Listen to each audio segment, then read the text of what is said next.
Je vais demander à notre rapporteur s'il a des questions. Je pense que oui. On voudrait lui confier la parole pour quelques minutes. Bien, merci, Monsieur le Président. Bon, Monsieur le Ministre, vous avez tout à fait compris, je dirais, l'état d'esprit qui était le nôtre en mettant en place cette commission d'enquête parlementaire et qui est d'aller vers des propositions en direction des pouvoirs publics, en direction de l'État, en direction du mouvement sportif aussi, en direction de tous les acteurs concernés par cette lutte antidopage, notamment le secteur médical et puis les encadrements, notamment techniques, bref, tout l'environnement du sportif de haut niveau. Donc toutes les propositions qui nous sont formulées sont effectivement les bienvenues.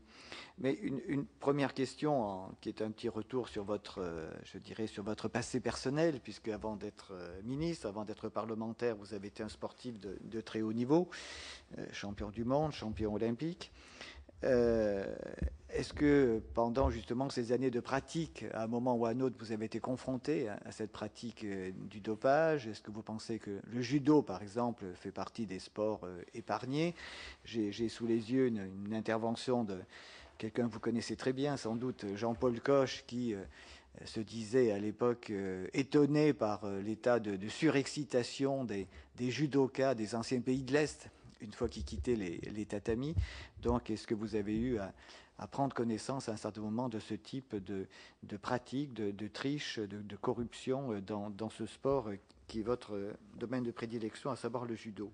Deuxièmement, sur la lutte antidopage, on sait très bien qu'on est dans une sorte de course contre la montre, une sorte de course-poursuite entre ces laboratoires de contrôle, d'analyse qui alimentent justement les trafics, puisqu'il s'agit bien de trafic de drogue, de produits dopants, et donc qui alimentent toutes ces filières des irréductibles du sport.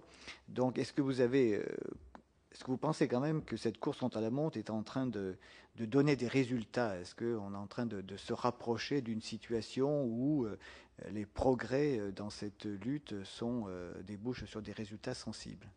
Il y a d'un côté ceux qui effectivement trichent, utilisent des produits difficiles à détecter, voire actuellement encore indétectables. Et puis, d'autre part, des structures, des politiques publiques qui essaient d'enrayer tout ça. Est-ce que vous sentez que, je ne dis pas qu'on s'approche de l'éradication, mais est-ce qu'il y a des progrès significatifs dans cette lutte? Merci, monsieur le rapporteur. Monsieur le ministre. Alors, pour ce qui est de... à l'époque, moi j'ai eu, enfin, comme Jean-Paul Coche d'ailleurs, qui lui a connu toute la... Enfin, l'époque du bloc de l'Est. Hein. Moi, j'ai connu la transition. Je suis la génération qui suit, enfin, même 2 générations qui suit après Jean-Paul. Et alors, c'est étonnant. J'ai pu voir l'explosion du bloc de l'Est, hein, en direct, de la vivre en direct, au cœur des pays. Et nous avions, athlètes, des relations très proches les uns les autres, puisque on les soutenait, on les aidait. Bon, bref. Donc, des vraies relations amicales entre les athlètes. C'est vrai, à l'époque, et eux-mêmes le disaient, il y avait un dopage d'État. Point. C'est-à-dire que les athlètes n'avaient pas le choix. Les athlètes de l'Est n'avaient pas le choix. Il y avait un dopage d'État d'organiser. Bon. À titre personnel, approché, non, jamais. Entendu un certain nombre de personnes dans d'autres disciplines, en France, oui, avec des personnes ciblés qui, à l'époque, étaient clairement ce qu'on appelle des dealers, oui. En tout cas, j'en ai une dans la tête, oui. Oui, ça, oui. Approché, pourquoi? Non en judo, parce que on a eu cette chance d'avoir d'ailleurs, il est toujours enfin, c'est toujours la même politique, une politique médicale assez stricte. C'est-à-dire que à partir du moment où on gère en permanence les athlètes, contrairement à d'autres sports qui sont gérés, les athlètes sont plus pris en main par les clubs que par la fédération. Voilà, c'est ça, tout le truc, il est là, qu'en fait. Vous coupez court à la venue de gourous, de dealers, de gens qui viendraient vendre leur cochonnerie, ou en tout cas tenter les athlètes pour qu'ils puissent, à un moment donné, se doper. Je m'explique, c'est-à-dire que la mainmise, et c'est bénéfique, hein, la mainmise du corps médical de la Fédération française de judo était telle sur les athlètes que, je dis était, parce que je ne peux pas parler de l'époque d'aujourd'hui, jusqu'en 2000 donc, était telle que on avait un dôme protecteur, quoi, voilà. C'est-à-dire que notre médecin de tous les jours, que ce soit pour un rhume, pour n'importe quoi, c'était le médecin de l'équipe de France. Nous devions, à l'époque, lorsque nous faisions, moi ça m'arrivait assez fréquemment, c'est pour ça que je vous parle du nez aujourd'hui, c'est pas pour rien, je suis souvent enrhumé. Bon, à chaque fois je faisais faire j'allais voir un autre médecin ailleurs quand j'étais en vacances, à chaque fois je faisais contrôler, et d'ailleurs bien m'en a pris, parce que plusieurs fois il y avait des produits, des collutoires notamment, qui étaient positifs, parce qu'il y avait de l'éphédrine ou je ne sais quoi dedans, hein, à l'époque, hein, parce que ce qui est efficace quand on a le rhume, tout est positif. Donc je faisais contrôler mes ordonnances en permanence par le médecin de l'équipe de France. Voilà, parce qu'il y a une liste incroyable de médicaments. Donc on était éduqués, on a toujours été éduqués pour ça, pour faire vérifier nos ordonnances lorsque nous voyions à l'époque d'autres médecins. C'est ce qui nous a protégés. Vous pourriez me poser la question, comment vous avez fait pour gagner face à des athlètes dopés? La chance, si j'avais fait du 100 mètres, j'aurais jamais gagné quoi que ce soit, je peux vous le dire. Je pense que si j'avais fait du vélo, de la même manière. La chance qu'on a dans le judo, c'est qu'il y a énormément de paramètres qui vont bien au-delà du physique pour pouvoir gagner un combat de judo. Voilà. Et que pas suffisamment, en tout cas les performances physiques, en tout cas les capacités physiques, n'ont pas une incidence suffisamment forte pour systématiquement permettre à un athlète de gagner. Voilà. Si vous n'êtes pas capable de déclencher le bon mouvement au bon moment, vous avez beau faire 300 kilos en développé couché, je dis n'importe quoi, hein, ou courir le 100 mètres en 6 secondes, ça ne changera rien. Il faut avoir et puis si vous n'avez pas la technique, le beau geste, etc., ça ne changera rien non plus. Bon, voilà. Tout ça fait que on arrivait quand même à tirer notre... Force est de constater que souvent, malheureusement, moi j'assistais, je voyais des choses incroyables. Et il m'est arrivé de perdre face à des gens où je me dis, voilà, c'est pas possible, quoi. Et c'est décourageant. Moi, il m'est arrivé en poids lourd, donc voilà, face à un athlète russe, en tout cas de l'Union soviétique à l'époque, qui, je vous raconte l'anecdote, perd, tenez-vous bien, plus de 10 kilos parce qu'il est malade, soi-disant malade, donc passe des lourds en mi-lourds, donc il est malade, hein, c'est l'excuse invoquée. Mais il fait quand même les Goldwell Games à l'époque. Et il les gagne, en mi-lourds. Pour quelqu'un de malade, c'est quand même assez particulier. Et quelques mois plus tard, à peine un an plus tard, je le retrouve en lourd, avec 10 kilos retrouvés. Moi, vous savez, j'ai passé des heures en salle de musculation. Et Dieu sait si je m'en souviens, parce que j'aimais pas trop ça, je vous l'avoue. Et vous savez, pour gagner ne serait-ce que quelques kilos, et quand je dis quelques kilos, c'est 1, 2, 3 kilos de masse musculaire, je vous assure qu'il faut en passer des heures en salle de musculation. Hein. Pour gagner à peu près 2-3 kilos de masse musculaire, de viande, il faut s'entraîner au moins, enfin, quasiment tous les jours, et quasiment sur une année. Récupérer 10 kilos en moins de 6 mois, pour moi, c'est impossible. Voilà. Les perdre, les récupérer, c'est impossible. De muscles, hein. On parle de muscles, hein. Voilà. Donc, quand vous êtes athlète et que vous voyez ça, vous assistez à ça, il y a des fois et que vous faites battre par ce genre de personnes, c'est compliqué. C'est pour ça que, pour étendre un peu ma réponse, j'ai en tête une athlète française qui vient d'arrêter sa carrière et qui a été la 3e meilleure performeuse mondiale de tous les temps. Devant elle, il y a 2 personnes qui ont fait mieux qu'elle. Il y a Florence Griffith-Joyner, décédée très brutalement, très jeune, et j'irai pas plus loin. Et puis, il y a Marion Jones, convaincue de dopage. Elle a avoué. Bon. Je me dis quoi? elle n'a jamais pu.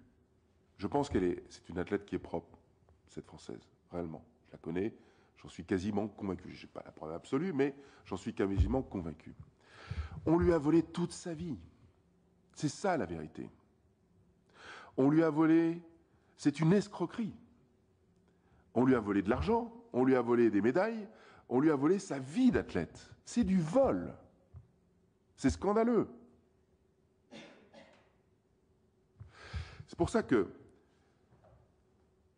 je vous disais tout à l'heure, je n'ai pas été assez loin, mais moi, au fond de moi, je vous le dis, ceux qui trichent, et je l'avais déjà dit à l'époque, lorsque j'étais au Conseil de prévention et de lutte contre le dopage, je trouvais que les peines infligées étaient un peu légères. Je pense c'est comme pour la prévention routière, il faut taper fort, il faut taper dur. Un athlète qui est convaincu de dopage une fois, ok, premier avertissement, mais il n'y en a pas deux. Il ne devrait pas y en avoir deux. Parce qu'il vole la vie d'un autre et il met en danger la sienne. Et de condamner aussi durement ceux qui font partie, évidemment, du système d'approvisionnement, etc. Mais si déjà on tape fort sur l'athlète, et c'est un athlète qui vous le dit, hein, là je vous parle en tant qu'athlète, je pense que déjà on ferait réfléchir beaucoup de gens. C'est-à-dire que, première sanction, une sanction suffisamment significative. Deuxième sanction, radier à vie. Radier à vie. C'est la seule manière de faire prendre conscience à des personnages qui peuvent être fragilisés par la fatigue de l'entraînement, par la conception de la réussite d'une vie, par leur jeunesse qui... voilà, il faut savoir qu'un athlète est très protégé et dans une bulle très jeune peut être manipulé quelquefois même. Et c'est assez facile parce qu'avec la pression qu'il subit, pour un individu, c'est une vie qui est extrêmement dure, psychologiquement parlant. Donc voilà, ça c'est un de mes avis. Sur est-ce que le dopage, la lutte contre le dopage fonctionne, je suis plutôt un optimisme de nature et je me dis que nos résultats en français, tant dans la natation qu'au niveau de l'athlétisme, progressant, j'ai l'impression que oui. J'ai l'impression que maintenant on gagne beaucoup de médailles, nous, la France, en natation, en athlée, et c'est pas pour rien. Je pense que nos athlètes sont propres, ils sont extrêmement surveillés, sont propres. Je connais moi-même intimement le directeur technique national de l'athlétisme, qui est un de mes amis, il me le confie. Il a des doutes sur certains, et d'ailleurs certains se sont fait prendre, mais en tout état de cause, aujourd'hui, notre augmentation significative de médailles dans ces deux disciplines qui, voilà, historiquement, ont connu des cas assez importants, moi, je pense que, effectivement, la lutte a marqué des points vis-à-vis de ceux qui veulent tricher. Donc il faut continuer. Monsieur le rapporteur, vous avez d'autres questions Une question sur le fonctionnement de l'Agence française de lutte contre le dopage. Quelles sont, d'après vous, les améliorations susceptibles d'être apportées à cette agence? Est-ce qu'il faut, à vos yeux, d'autre part, davantage responsabiliser les fédérations sportives, notamment en termes de prévention? Surtout en termes de prévention. Je suis complètement d'accord avec vous, monsieur le sénateur. Le P de prévention n'est pas suffisamment... c'est-à-dire que la lutte est tellement... demande tellement de moyens financiers, ça coûte tellement cher, que effectivement la prévention en pâtit forcément.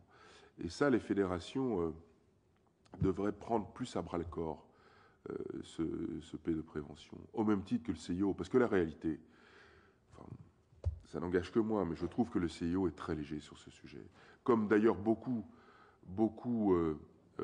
d'organisateurs d'événements.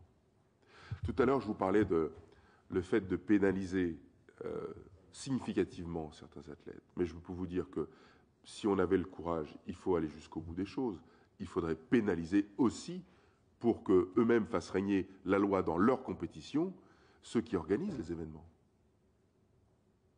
Vous ne pourrez pas m'enlever de la tête, je vous parle franchement, que les organisateurs du Tour de France ne savaient pas ce qui se passait. C'est pas possible.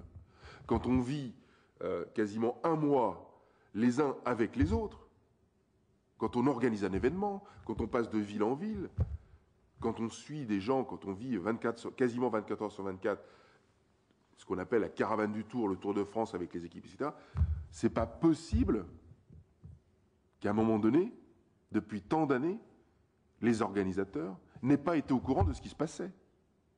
C'est pas concevable. Là, il y a une responsabilité aussi. Je crois qu'il faut que tout le monde soit responsable. C'est trop facile de dire moi j'organise un événement, ce qui se passe dedans, s'il y a des gens qui trichent, etc., ah ben, je lui enlève son titre, je lui enlève ses gains, etc. C'est un peu, je trouve, hein, c'est un peu facile. Je pense qu'il faut responsabiliser un peu plus les organisateurs, les obliger eux-mêmes à faire la loi, mais à la faire vraiment. On les incite, mais je trouve pas suffisamment. Pas suffisamment. Parce que, ça va peut-être vous faire rire, mais Coluche le disait lui-même, c'est un peu vrai. Qui fait le parcours du Tour de France, par exemple? Je cite le Tour de France. Qui fait le parcours? À un moment donné, voilà, c'est cette dureté de l'effort, la dureté du parcours, la dureté de l'événement, le spectacle qui fait vendre un journal, le spectacle qui fait vendre des droits télé, etc., etc. C'est ce modèle économique-là qui, à un moment donné, vis-à-vis des hommes qui concourent à cet événement, je dirais pas les oblige, mais c'est une mécanique dans laquelle tout le monde s'inscrit et à un moment donné, le résultat, ça tombe sur des types qui sont assis sur une selle et qui se dopent pour assurer le spectacle, pour gagner à titre personnel, c'est vrai, mais pour que le spectacle soit là aussi. Il ne faut pas être hypocrite, c'est la vérité. Et ça, je donne l'exemple, je ne focalise pas sur le vélo, hein. Je cite parce que c'est criant, mais sur tous les organisateurs. Il faut, je pense, dans l'avenir, que les organisateurs prennent leur part de responsabilité et qu'ils soient eux-mêmes aussi concernés lorsqu'il y a des tricheries. Oui, la qualité de ministre, est-ce que vous pensez qu'il y a assez de contrôle inopiné? En fait, là, au jour d'aujourd'hui, oui, je crois que oui. La vérité, c'est que, et pourquoi on a élargi les compétences de la FLD, c'était pour qu'elle se rapproche le plus possible des professionnels de la répression, enfin, je veux dire, des policiers, pour qu'on puisse faire des contrôles beaucoup plus ciblés et beaucoup plus efficaces. Voilà. Ça ne sert à rien de ventiler de manière anarchique des contrôles, en sachant que, bon, alors ce milieu n'est pas touché, mais on en fait quand même. Bon, ça coûte tellement cher qu'il faut, enfin pour moi, hein, il faut faire des frappes chirurgicales chez des athlètes ou dans des sports qui sont assez suspicieux. Voilà. Donc je crois beaucoup à la connexion et à l'interaction entre tous ceux qui luttent contre ce fléau pour qu'on aille chercher vraiment les choses là où il faut. Je fais une petite parenthèse. Attention, parce que certains athlètes, notamment dans le nouveau système, hein, où des contrôleurs vont chercher les athlètes chez eux le matin, etc., etc. Il faut faire attention parce qu'il y a des excès de zèle aussi. Il m'est remonté souvent, milieu sportif et des athlètes en particulier, des gens et des contrôleurs. Je l'ai dit au patron de la FLD lorsque j'étais ministre, des gens qui, parce que c'est écrit sur leur feuille, leur règlement, tapent 3 fois, 1, 2, 3, à la porte du contrôlé le matin à 6 heures, le temps que le type se lève, ou entendre même les 3 coups à une porte, c'est déjà presque un miracle à cette heure-là, parce que les athlètes dorment en général, ils ont besoin de sommeil, surtout à 6 heures du matin, et le type est au fond du couloir, l'athlète ouvre, et c'est quoi? Alors, contrôle, mais voilà, je tapais 3 fois, vous n'avez pas ouvert, je suis au fond du couloir, c'est un non-show. C'est arrivé. Vous voyez, voilà. Donc, il faut aussi faire attention à ce qu'on fait. Justement, Monsieur le Ministre, sur ces contrôles, donc il y a à la direction des sports un bureau qui est chargé de la prévention du dopage. Est-ce que c'est lui qui donne des orientations aux directions régionales, qu'on appelle maintenant jeunesse, sport, cohésion sociale? Normalement, non. Mais tout le monde se parle, tout le monde se connaît, c'est un petit milieu. Et moi, je crois beaucoup plus aux hommes plutôt qu'aux instances. Alors, les instances sont là pour cadrer les choses, etc. Mais honnêtement, la qualité des hommes, tant à la FLD qu'au ministère des Sports, qu'au sein de l'OCLAESP, etc., fait que ce sont des gens intelligents, qui essaient de donner le meilleur d'eux-mêmes, d'essayer d'être le plus constructif possible et le plus efficace possible. Voilà. Et d'avoir le plus de communication entre eux. Parce qu'ils savent qu'ils ont le même objectif, en réalité. Et ça fonctionne. Je trouve que ça fonctionne. Voilà.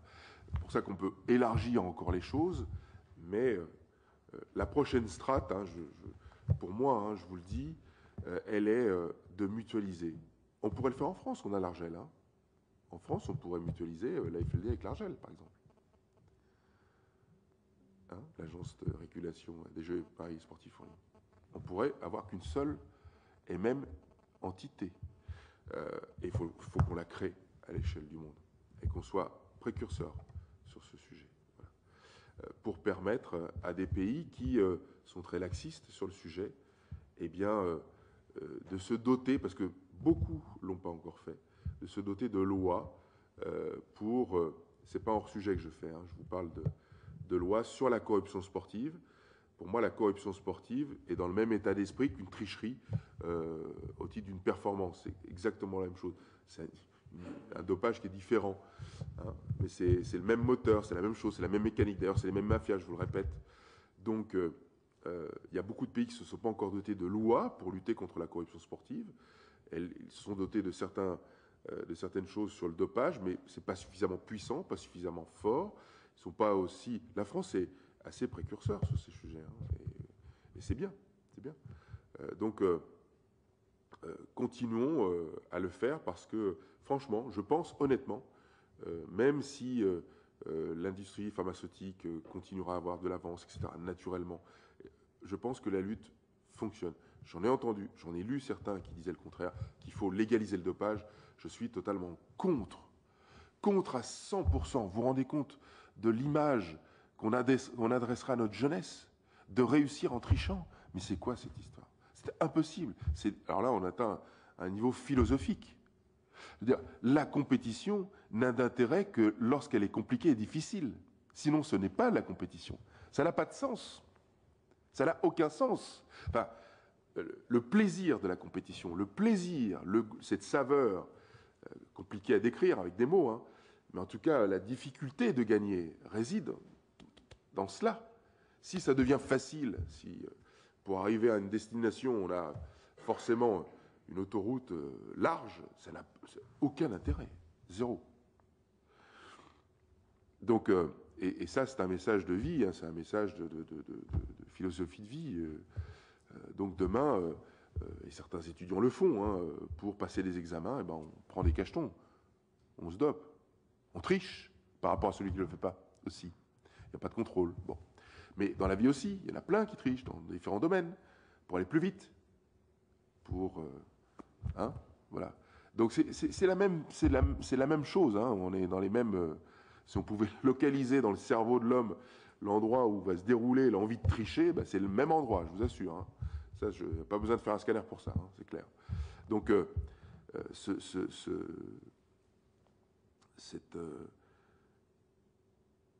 cette tentation qu'on aurait de dire légalisons le dopage, légalisons la triche, et je vais élargir un peu, hein, légalisons la drogue, légalisons le cannabis, par exemple. Quand on entend des médecins, il y en avait un à ma place il y a peu de temps, mais parce que moi j'étais naïf sur le sujet, je parlais de drogue douce à ces personnes.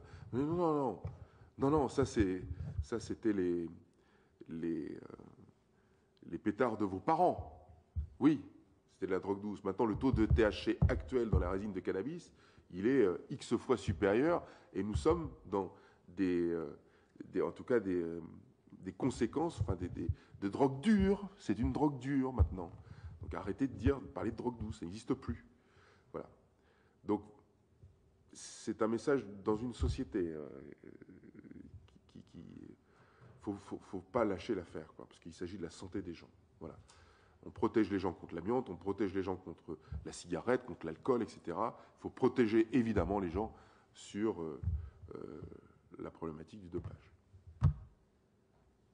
Merci. Je vais demander au président Karl s'il veut bien intervenir. Oui, merci Monsieur le Président. En vous priant de bien vouloir m'excuser d'avoir pu assister au début de l'audition, mais il y avait un débat important en séance. Vous avez dit, Monsieur le Ministre, à juste titre qu'il ne fallait pas focaliser sur le cyclisme en matière de dopage. Je pense que vous avez parfaitement raison. Mais vous avez dit aussi qu'il y avait des sports qui étaient, pour reprendre vos termes, assez suspicieux. Alors là aussi, sans vouloir les stigmatiser, sans vouloir les montrer du doigt, quels sont ces sports qui seraient plus, j'allais dire, touchés par le dopage? C'est pas très compliqué, il s'agit de tous les sports qui sont durs. Voilà. Quand je dis, enfin, bon, est-ce qu'il y a un sport facile, un sport dur? Physiquement, voilà. Dans lequel on peut augmenter artificiellement les capacités physiques. Voilà. Donc, voilà. Ça se voit à l'œil, je veux dire, des sports. Je suis pas sûr, et encore, c'est pas vrai, parce qu'on peut parler des bêta-volcans. Dans les sports de précision, hein, on sait que voilà, on peut se doper grâce au. Même l'alcool est un. Je sais pas si vous le savez, dans toutes les disciplines de tir, l'alcool est un produit dopant, enfin considéré comme un produit dopant, parce qu'elle élimine le tremblement naturel que nous avons tous. Hein, voilà, à une certaine dose, hein, forcément, évidemment. Mais en tout cas, voilà. Mais tout ce qui permet d'améliorer ou de stabiliser un effet naturel, voilà, tout ce qui n'est pas. Alors, où commence et où se termine? Ça, c'est la grande question. Est-ce que ça commence à la vitamine C qu'on peut prendre le matin, voilà, où s'arrêtent les choses? Bon, moi, j'aurais tendance à penser que lorsqu'il y a vraiment de manière significative un changement physique, physiologique, extrêmement net, qui soit visuel en termes d'efficacité, et ben là on passe la frontière du dopage. Voilà. Ce sont des sujets qui doivent être appréhendés le plus tôt possible. Voilà. Et c'est le travail des fédérations. Si on veut améliorer ces choses, il faut que dans le cycle de formation de tous ceux qui vont enseigner, que ce soit au sein des fédérations ou même à l'école, eh bien, on ait une sensibilisation sur ces sujets, mais plus forte qu'elle n'existe aujourd'hui. Elle est quasiment inexistante en réalité. Voilà. À l'époque, lorsque j'étais athlète, je faisais un certain nombre d'interventions dans les collèges, dans mon département d'origine. Et j'y avais associé, c'était quelque chose qui fonctionnait très très bien, j'y avais associé deux choses. Je disais la chose suivante, je disais, c'est le dopage dans le sport, c'est une tricherie vis-à-vis de la concurrence, par rapport à la dureté de la concurrence. Est-ce que la drogue dans la société civile, qui résulte des mêmes conséquences pour l'individu, hein, et qui peut aller jusqu'à la mort, n'est pas en réalité une tricherie vis-à-vis de la dureté de la vie? Un échappatoire. J'esquive la difficulté. Voilà. J'avais mêlé ces deux fléaux vis-à-vis des collégiens, et je vous assure qu'ils comprenaient bien les choses. Mais très bien. Je partais de l'exemple du sport, et de la tentation à, en expliquant ce qu'est ce que je vous disais tout à l'heure, la beauté de réussir dans la difficulté, quelque part, et puis l'intérêt, par rapport aussi à ce qui peut les toucher, ce qui peut-être les touchait déjà, la drogue dans leur vie de collégiens. Et ça fonctionnait bien. Je pense que ces sujets pourraient être liés dans une campagne de prévention. En tout cas vis-à-vis des jeunes, avec des exemples sportifs et civils. Monsieur le ministre, on constate quand même que dans cette lutte antidopage, y compris dans le domaine de la prévention, je dirais même surtout dans le domaine de la prévention, il y a des fédérations qui sont plus engagées que d'autres, plus impliquées que d'autres, plus volontaristes que d'autres. Pourquoi, à vos yeux? Est-ce que c'est uniquement un problème de moyens financiers, de volonté politique? Je ne pense pas assez. Honnêtement, il en tient à la qualité des personnes qui dirigent ces mêmes fédérations. Voilà.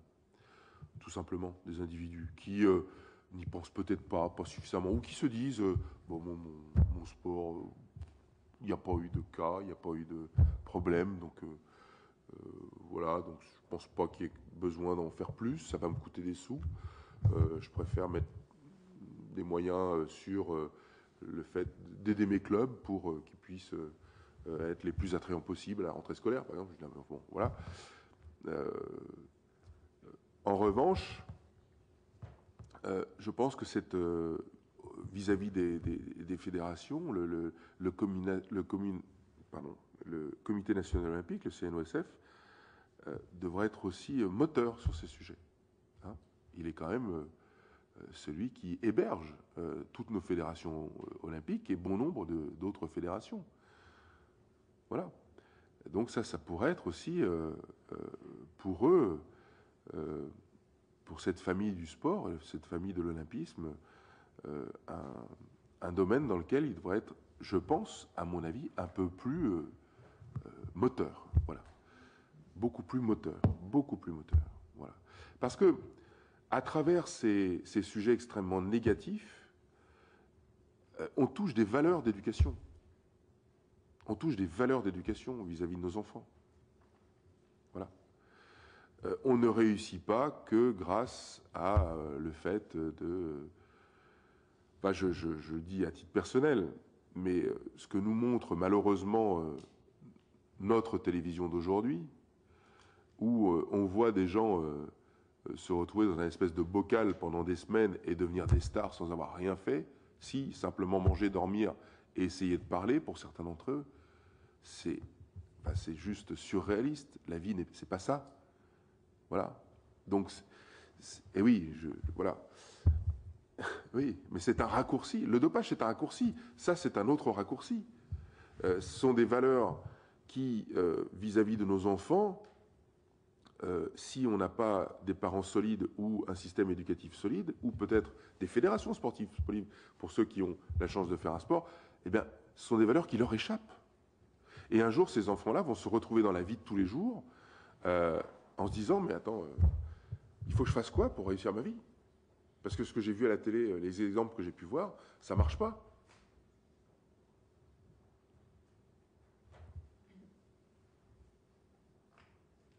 J'élargis les choses, mais c'est le P de prévention, il va loin, quoi. Hein, et si à travers le sport, on peut rattraper, ne serait-ce que on a 150 000 ou 160 000 élèves qui sortent du système éducatif en fin de troisième sans rien, hein, on le sait, chaque année. Si grâce à des actions de prévention, je m'écarte un peu du sujet, mais en tout cas de prévention qui donnent ces valeurs-là, ou qui indiquent les mauvais chemins versus les bons chemins, eh bien, peut-être qu'on en aura un petit peu moins de ces 150 ou 160 000 gamins chaque année se retrouvent dans la vie sans rien du tout. Et surtout sans envie, sans rêve.